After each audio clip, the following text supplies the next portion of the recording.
All right, well, thank you for being here again. Those of you who were here the previous time may wonder if I have a fixation with the dates. The 2016 is just the current year, but 1943 is an important year because of two important papers that were published in 1943.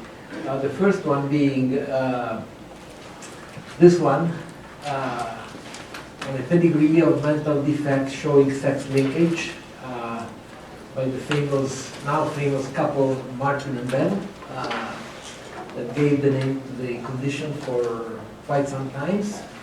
And it's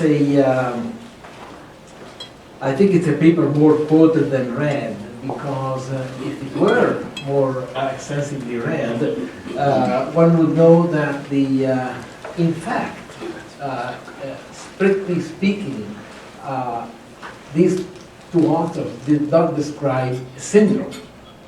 The clinical description is not very detailed, but it simply speaks in terms of intellectual disability.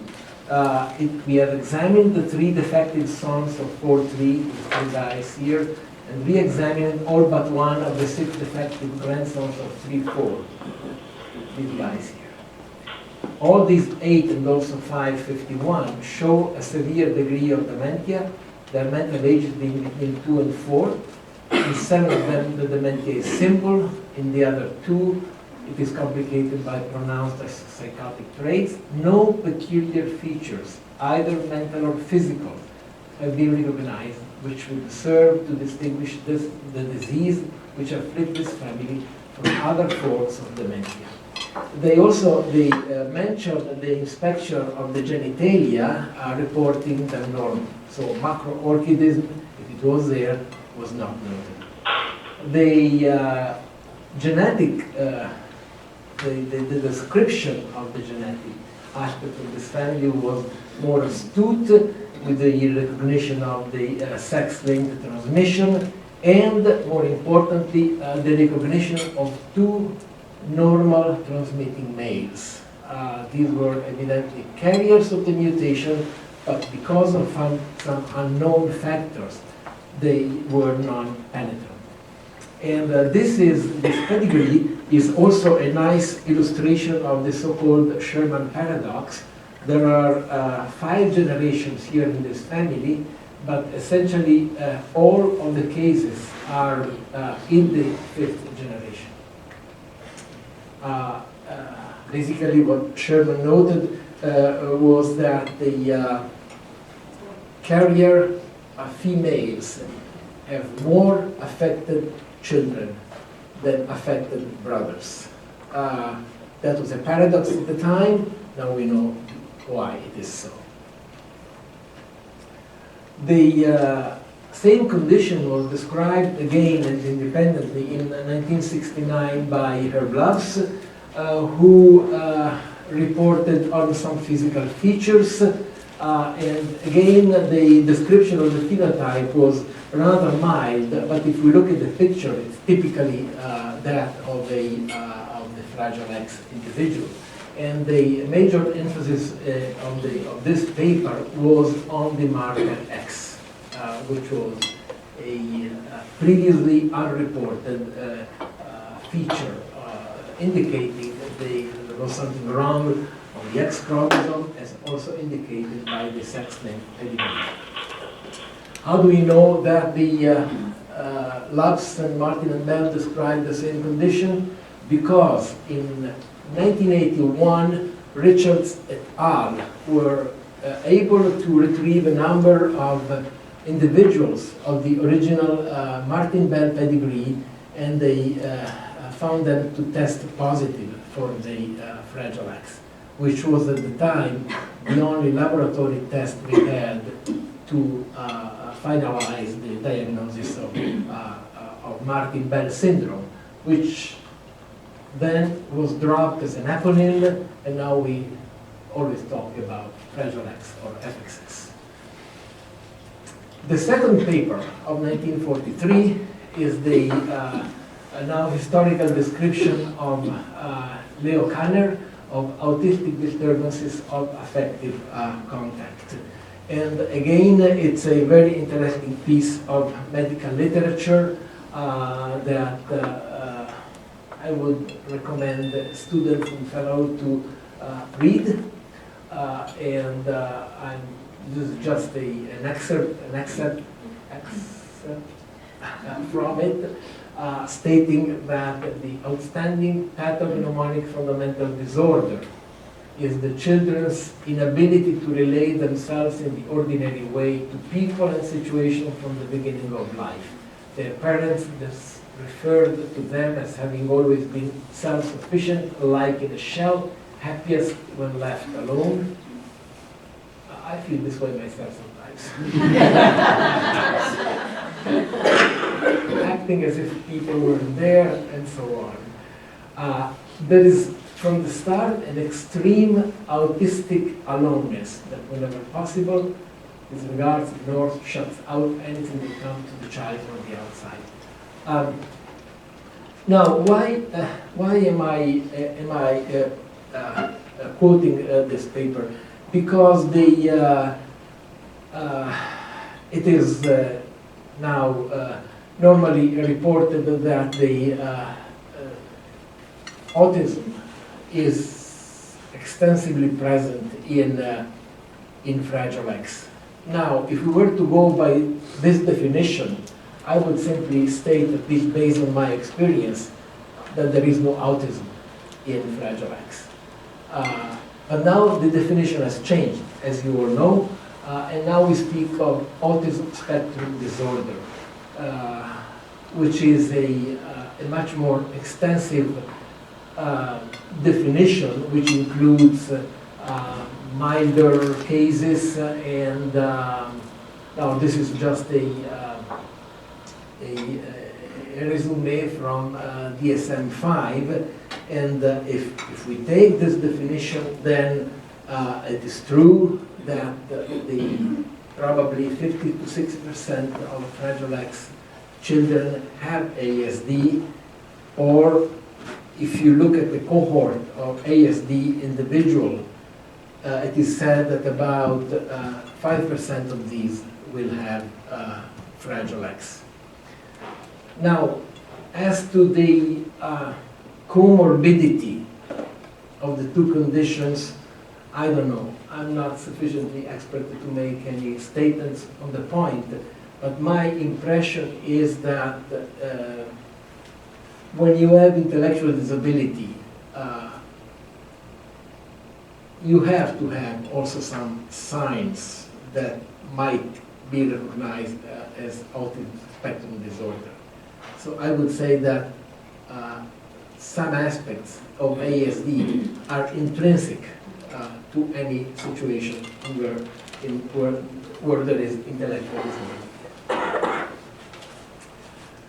So the Fragile X syndrome is one of three fraxopathies, a family of conditions that, although phenotypically different, are all related to the instability of a triplet repeat within the FMR1 gene.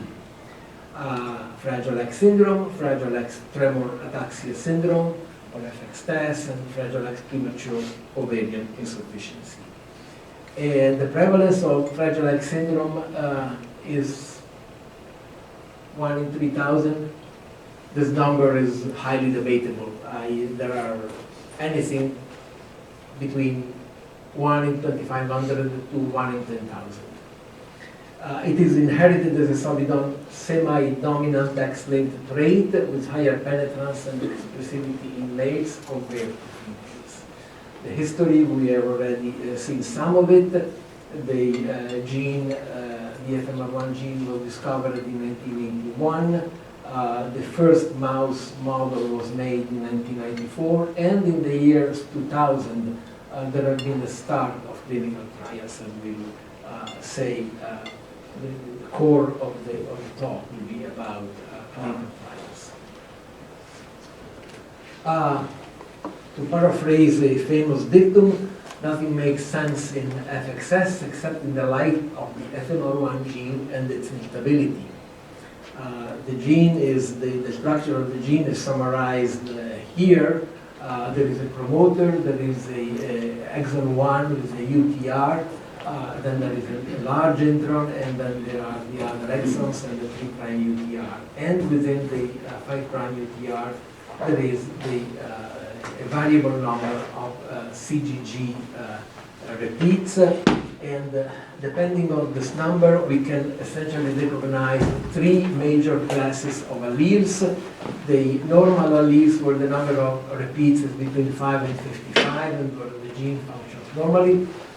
Then we have the class of the so-called pre-mutations, where the number of CGGs is between 56 and 200.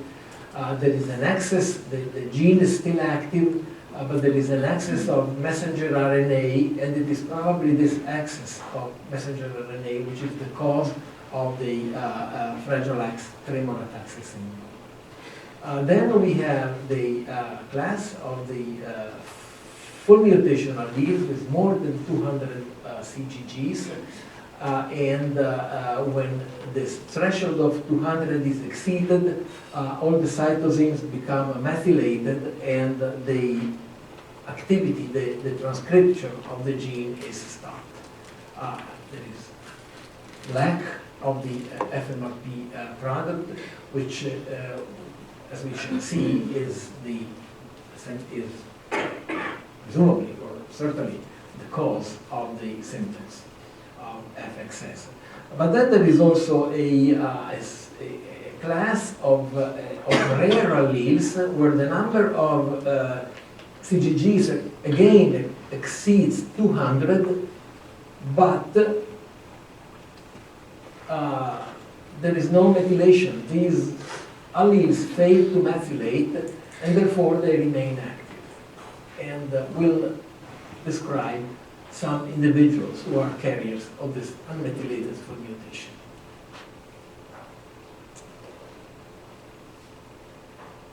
This is the protein, the FMRP protein, which is essentially an RNA binding protein with 2 KH DNA RNA binding domains, a nuclear localization signal, a nuclear export signal that allows the protein to travel into the exons of relevant neurons and go all the way to occupy the postsynaptic space, and where most of its activity is known. In fact, there is an essential role played by FMRP as a regulator of the translation of other proteins. Right here in the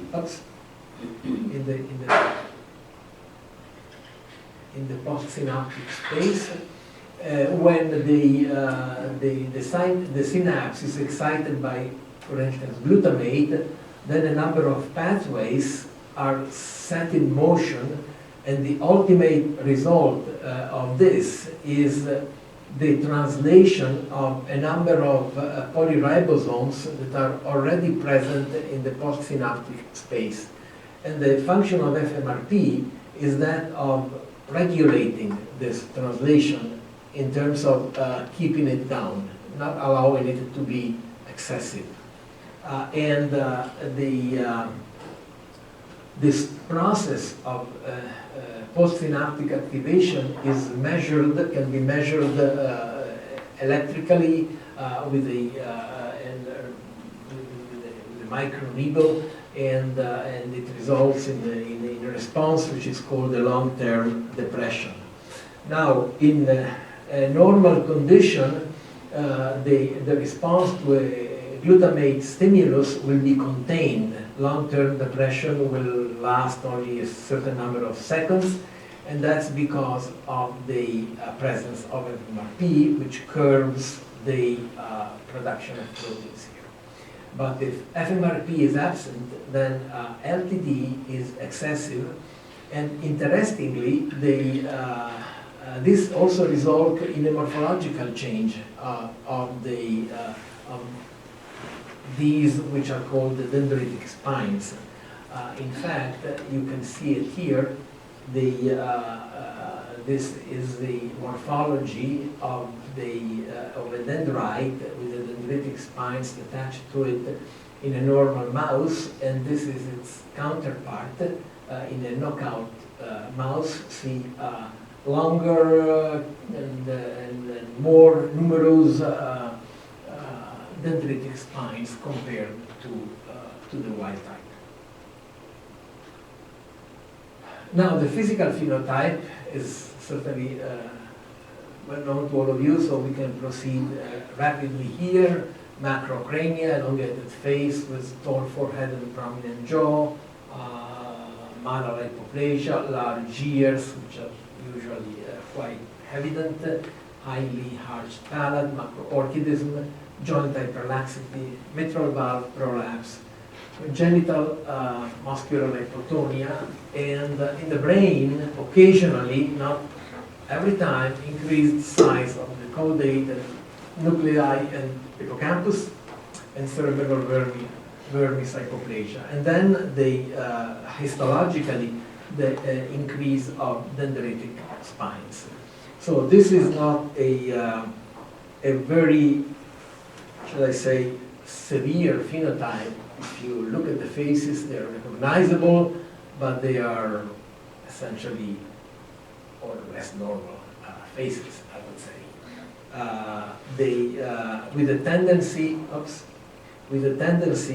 for the phenotype to become more marked as the individual ages.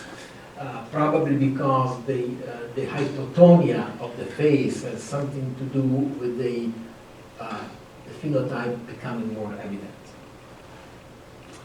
Macroorchidism is seen here in a prepubertal boy, but it's usually more evident postpubertally with volumes up to 50 ml and more for each testis. This is the typical hypermobility of joints due to hypotonia and to possibly also to connective tissue dysplasia. And the female phenotype is like in boys except milder. Intelligence and behavior.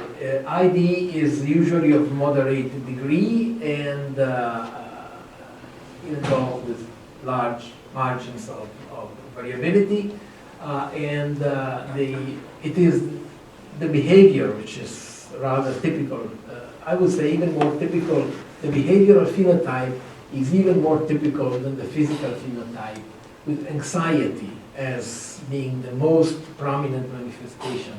Attention deficit hyperactivity disorder, impulsivity, perseveration of speech, avoidance of eye contact, hand flapping, and other motoric stereotypies. Epilepsy, complex partial seizures, fortunately amenable to treatment and usually resolving spontaneously, and autism spectrum disorder. With the limitations I mentioned before, at least in my opinion, there is a quasi-plastic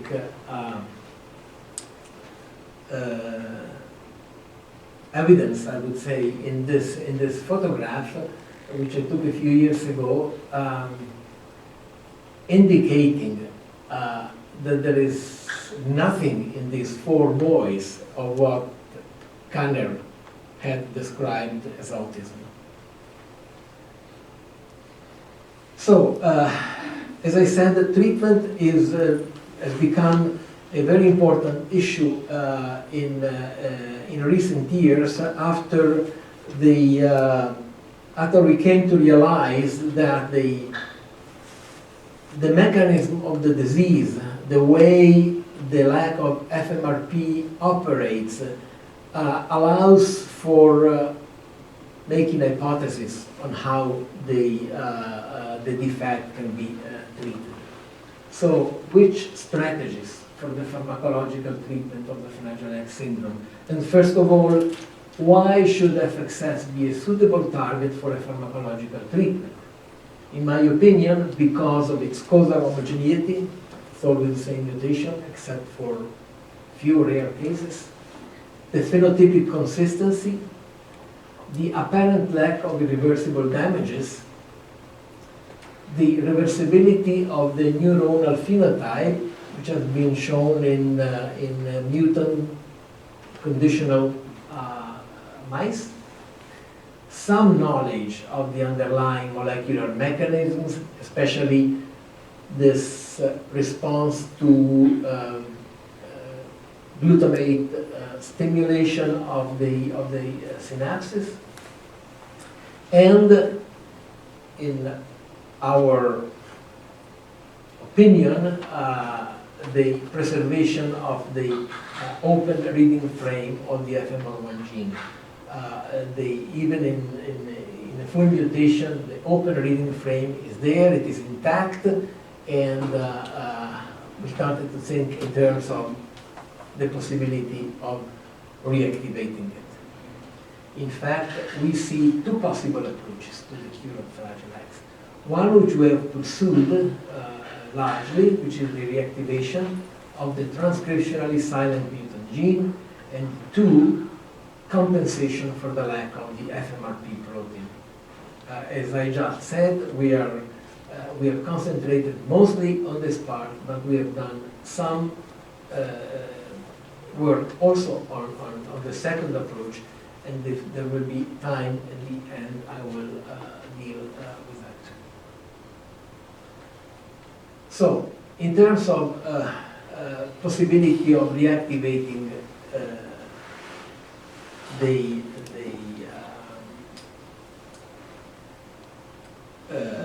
mutant, the fully mutant, fully methylated FMR1 gene, knowing that there are some rare individuals that are essentially normal in spite of having a full mutation with more than 200 CGGs, but maintaining the expression of the gene because their inability to methylate, we figured that we might be able to reactivate the gene by removing the methylation, which is an epigenetic change, so it's not permanent. It can be taken away, and it can be taken away, for instance, with this substance, 5-azodeoxycytidine. And this was our original experiment of almost 20 years ago now.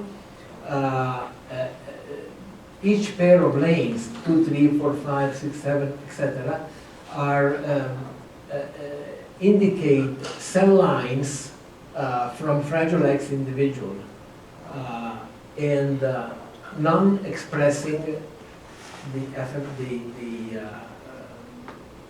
messenger RNA of FMR1 before treatment, but expressing it after treatment. Before treatment, after treatment, before treatment, after treatment.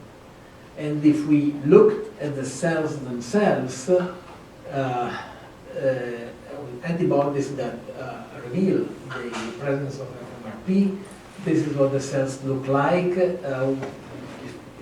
they are from a Fragile X individual and they are untreated, but after treatment the protein will appear again, although not in all of the cells, but at least in a good proportion of the cells. And this is a normal control. So this simple experiment was at that time proof of principle that the activity of the gene can be restored if the epigenetic mark on the DNA is removed with azodeoxycytidine. And in the following years, we also discovered that the treatment with azodeoxycytidine not only causes a demethylation of DNA, but also it affects histones. Histones are marked with either acetyl groups or methyl groups, and depending on the relative proportions of acetyl groups or methyl groups, the histones acquire a different configuration, which is heterochromatic in this case, not allowing the transcription of the gene, or after treatment they become euchromatic, and the difference in the epigenetics of these two states is summarized here in the heterochromatic inactive state. There is DNA methylation, histone H3 and H4 deacetylation. There is a high methylation level of H3K9, which is a mark of heterochromatin, and a low methylation level of H3K4. After 5-isodeoxycytidine treatment, the conformation of the chromatin becomes euchromatic, active, with thanks to DNA demethylation, histone H3 and H4 acetylation, a low H3K9 methylation level, and a high H3K4 methylation level.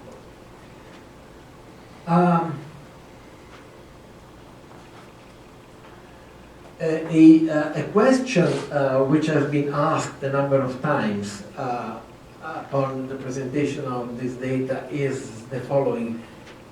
If you demethylate the FMR1 gene, what would happen to other genes? Wouldn't a massive demethylation maybe cause damages that you cannot anticipate? Well, so we have done a number of experiments to show whether in fact this is true, that demethylation is general after azodeoxycytidine treatment. And we found this not to be the case. Now, this is the representation of the promoter of the gene in wild type and in a cell line with FXS. So all of the cytosines here are demethylated. All of the cytosines here are methylated. But please notice that the upstream of the promoter, there is an area, there is a sequence of cytosines. There are cytosines here that are methylated even normally. But if we treat normal cells with azodeoxycytidine, this methylation remains there. So this methylation is resistant to azodeoxycytidine treatment. And if we treat the FXS cells similarly, the demethylation is restricted to the area of the promoter. It will not go beyond what we call this methylation boundary. So this is one kind of evidence. We also tested the other imprinted loci, like the Wiedemann-Berwick locus on chromosome 11 and the Prader-Willi locus on chromosome 15, and found those to be unaffected by treatment with 5-isodeoxycytidine. And eventually we also did the methylome, and this is how the results of this methylome study are represented. I am unable to explain what this graph means. We would have to ask the informatic guy who is the co-author on this paper, who is now impressed in epigenetic and chromatin. I can only tell you that the meaning of all of this data is that if you treat Fragile X cells with azodeoxycytidine and measure the level of methylation of the methylome before and after, you essentially see no changes, no significant changes. again, to indicate that the demethylation does not seem to be generalized. Now, the other evidence for us to pursue this line of investigation is the existence of what we call our superheroes. These two individuals in two distinct Fragile X families. They are both normal. I wouldn't say they are super intelligent, but they have a family, they have children, and they have a job. So what's so special about these two men? They have a full mutation with a number of CGGs which exceeds 200, but they are unable to methylate it. So the gene remains active. If we look at the level of expansion, this is our unmethylated full mutation in family 1, which has this big smear. And this is the unmethylated full mutation in family 2, with this big smear here, all exceeding largely 200 CGGs. If we look at the level of methylation, this is this would be, I suppose, this guy here, this normally methylated full mutation. At the bottom here, near 0, is normal control cell lines, and the two unmethylated full mutations, they are here retaining a minimum amount, maybe 3-4% of methylation, but essentially having a normally functioning gene.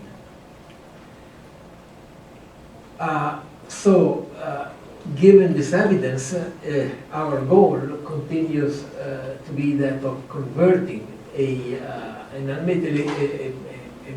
methylated full mutation into an unmethylated full mutation, hoping in this way to reverse the phenotype.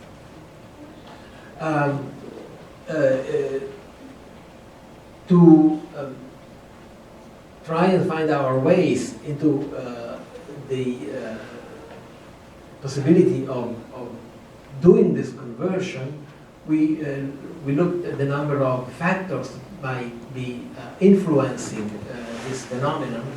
For instance, the binding of this regulatory factor, the CTCF transcription factor, which can both be a repressor and an activator of transcription, which binds to, there are at least 5 sites of binding of CTCF to the FMR1 gene and its promoter, and it's clear that CTCF binding in wild type and unmethylated full mutation cells is significantly higher with respect to FXS cells. So this is the binding, for instance, to wild type cells in the promoter and in exon 1.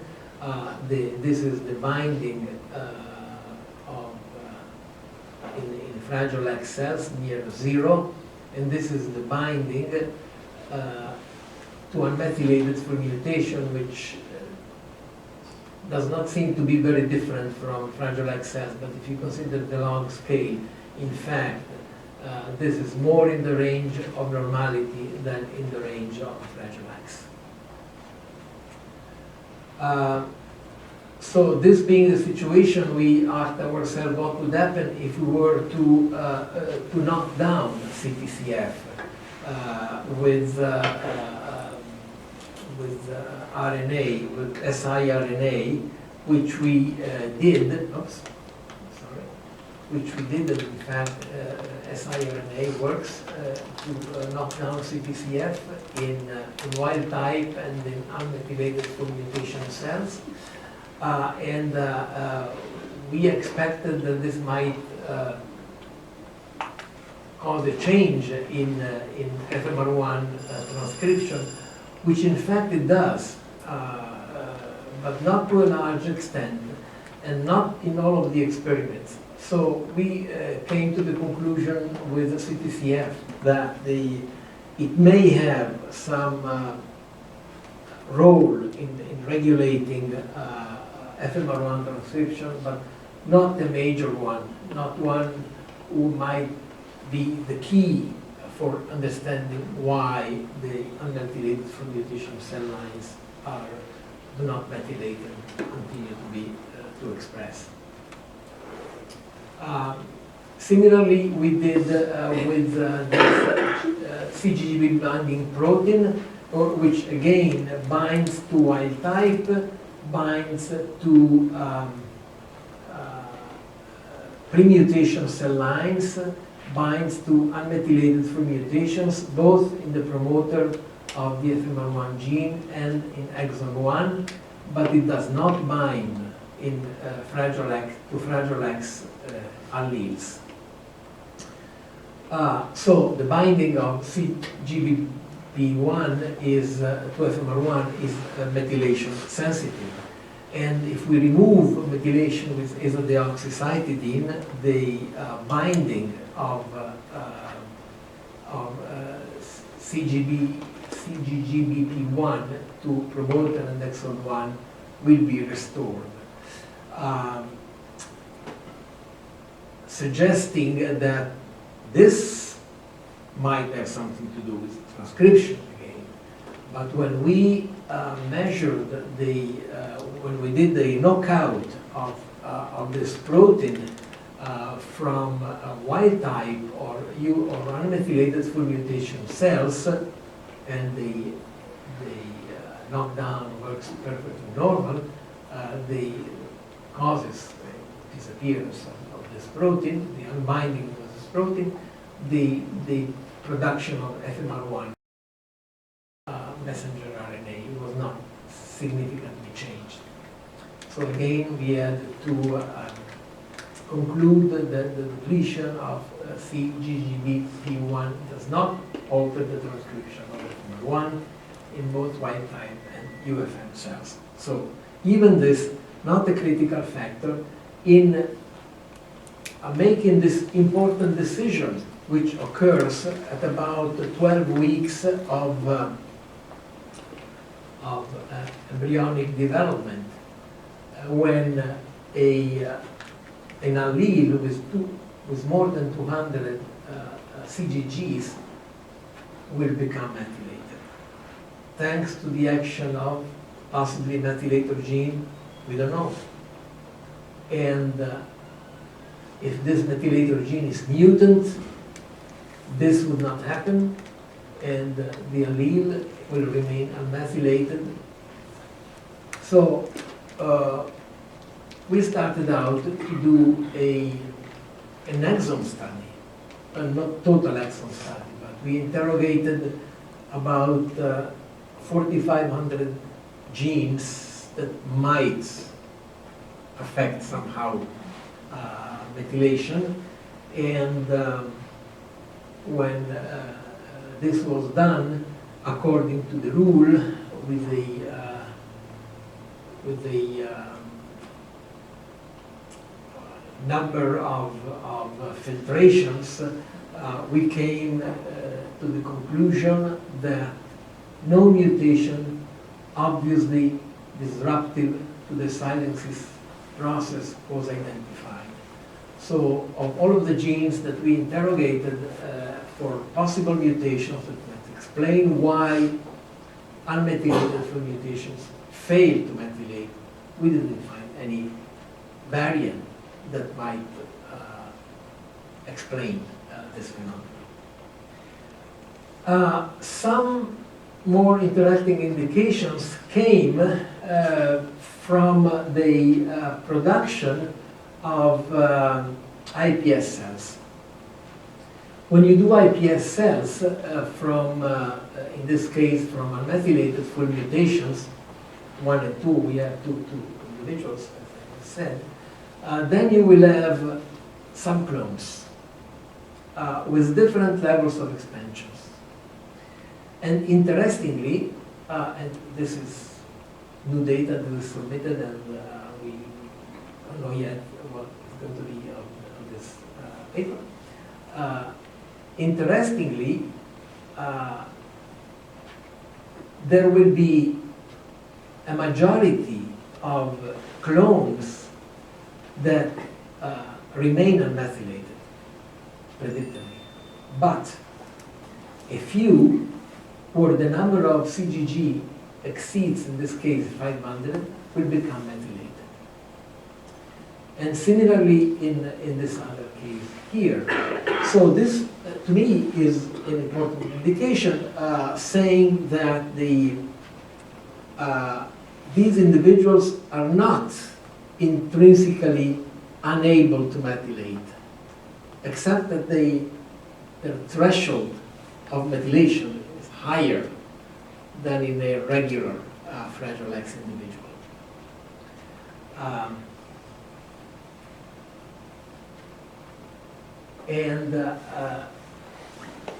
This is also true for, if you look not at these exceptional individuals, but at Fragile X individuals. If you see here, for instance, these two, this is one from our family, this is one from the Coriell repository, and when you do IPS and you select a number of clones with different levels of expansion, you will see that even for a typical male, with FXS, those clones, some clones that have a smaller expansion will remain unmethylated. So it's not a matter of threshold, it would seem. Normally it's set at 200, but this is not a magic number. It can be lower, it can be higher in rare cases. I'll finish, I have 5 more minutes, by hinting to by just saying a few things about the other approach, the compensation approach for the lack of the FMR1 protein. Again, we see the synapse with the postsynaptic space, the mGlu receptors, the lack of FMRP protein.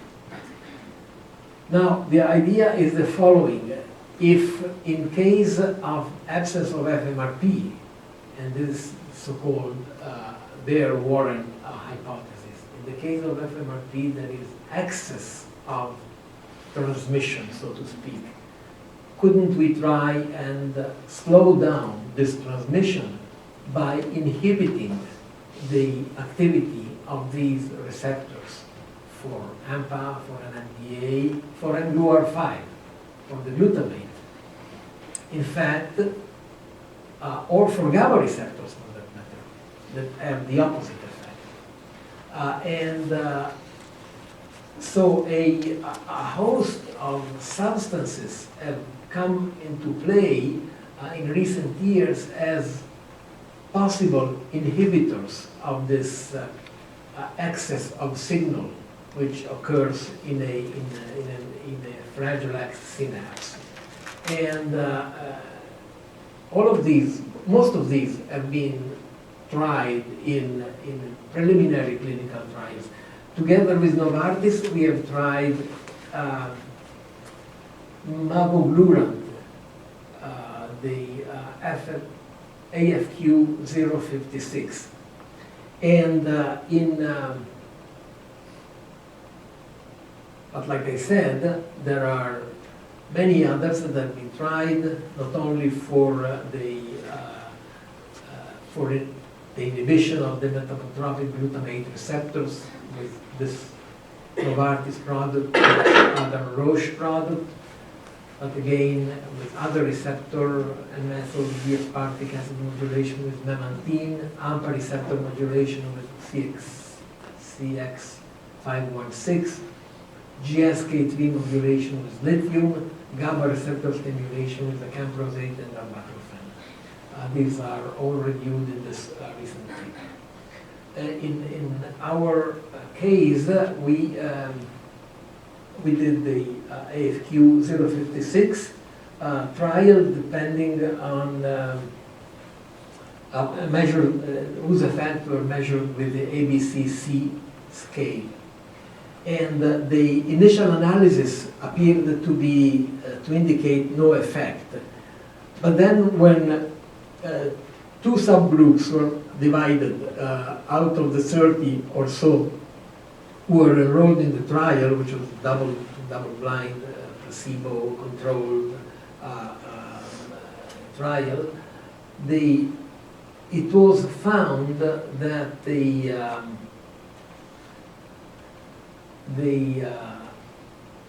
AFQ056 was effective in causing an amelioration of the ABCC scale in those 5 or 6 who had a really full methylation. In the other cases where methylation was full but not so full, there was essentially no measurable effect. So this was very exciting at that time when we published this paper, and enough evidence for Novartis to start a second trial, much larger, which went on for a while, but then at one point Novartis stopped it. Earlier today, the company announced that it will no longer continue development of the mavoglutant FXS because the indication that came at one point along the way of the trial were such that they could predict a non-effect of this drug. And the same for the Roche product. Roche, again, even before, released this statement saying that while it may appear that some patients had a favorable response to this experimental compound, this did not appear to be the case when we looked at the clinical trial results in their entirety. So what is the conclusion we should draw from these negative results? That everything has to be thrown out, totally useless? I wouldn't say so. I think that it would be important to be able to find or to observe and to capitalize on even rare cases where a given drug may be effective. It doesn't have to be the same in everybody. So my final conclusion and my final argument or recommendation is the following: do not dismiss exceptions as irrelevant. In other words, if we have a person who responds, even 1 out of 100 who responds to mavoglutant, that person is telling us something important, which we should capitalize on. The exceptional patient, the good responder, may be the hero we are looking for. He, she is worth being studied in depth. Such studies may reveal the activation of protective pathways, whose knowledge may be key to generating novel therapeutic approaches. So I'm not giving up at all the hope that we may see something good at the end. I wish to thank my collaborators, some of whom are here, and agencies that will us. Thank you.